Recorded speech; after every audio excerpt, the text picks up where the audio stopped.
Oke, berdasarkan keterbukaan informasi Demas atau Pura Delta Lestari Tbk, Demas ini akan membagikan dividen tunai sebesar 1,4 triliun atau setara dengan Rp29 per saham kepada para pemegang sahamnya. Jadi kalau misalnya friends lihat kemarin harga sahamnya tuh naik sangat signifikan banget, hampir 20%, sekitar 18 atau 19%.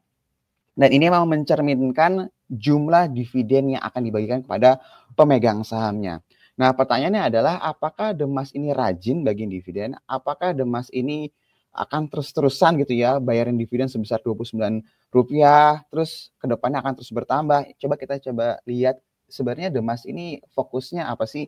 Jadi kalau misalnya kita buka dari materi public expose-nya Demas, jadi Demas ini seperti yang my friends lihat ya, dia ini adalah emiten properti, tapi memang ujung tombaknya itu adalah penjualan lahan industri. Ingat ya, kalau perusahaan properti, dia ada yang residensial, ada juga yang memang dari sisi recurring income. Kalau recurring income tuh dia punya mall, dia punya apartemen yang dijual, bukan apartemen, tapi hotel yang memang dia dapat sewa harian atau bulanan. Dan yang terakhir itu adalah yang fokus pada lahan industri. Nah, bedanya dari beberapa tipe perusahaan properti ini, kalau lahan industri itu nggak bisa jualan hari ini, besok langsung laku gitu loh. Karena dia jual itu bukan jual yang 100 meter persegi, 200 meter persegi, tapi dia jual 10 hektar, 20 hektar, 80 hektar. Jadi dalam setahun mungkin dealnya hanya beberapa kali aja, my friends. Dan ini biasanya kalau misalnya my friends perhatikan, nggak akan gampang gitu loh ibaratnya dapetin klien yang mau beli dalam skala yang besar. Nah, ini saya kasih lihat tampilannya bahwa memang Demas ini adalah salah satu emiten yang tanda kutip rajin bagi dividen. Nah, tapi kalau mau diperhatikan secara seksama, pembayaran dividen yang besar biasanya akan diikuti dengan penjualan yang signifikan di tahun sebelumnya atau di tahun tersebut, ya itu yang pertama.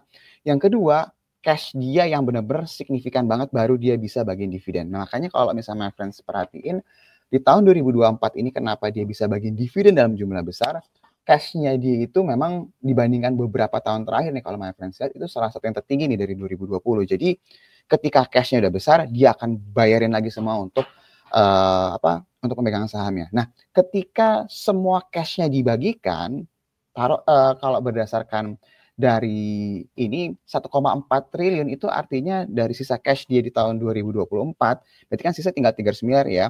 Berarti kita harus menunggu lagi penjualan yang skalanya lebih besar lagi ya, atau mungkin penjualan yang lebih masif lagi di tahun 2025 supaya memastikan pembayaran dividen itu sama dengan kinerja tahun 2024. Karena kalau enggak, ya berarti kita harus lihat bahwa pembayaran dividennya berpotensi lebih rendah dibandingkan 2024 kalau kinerja penjualan lahan industrinya itu tidak sesignifikan di tahun 2024.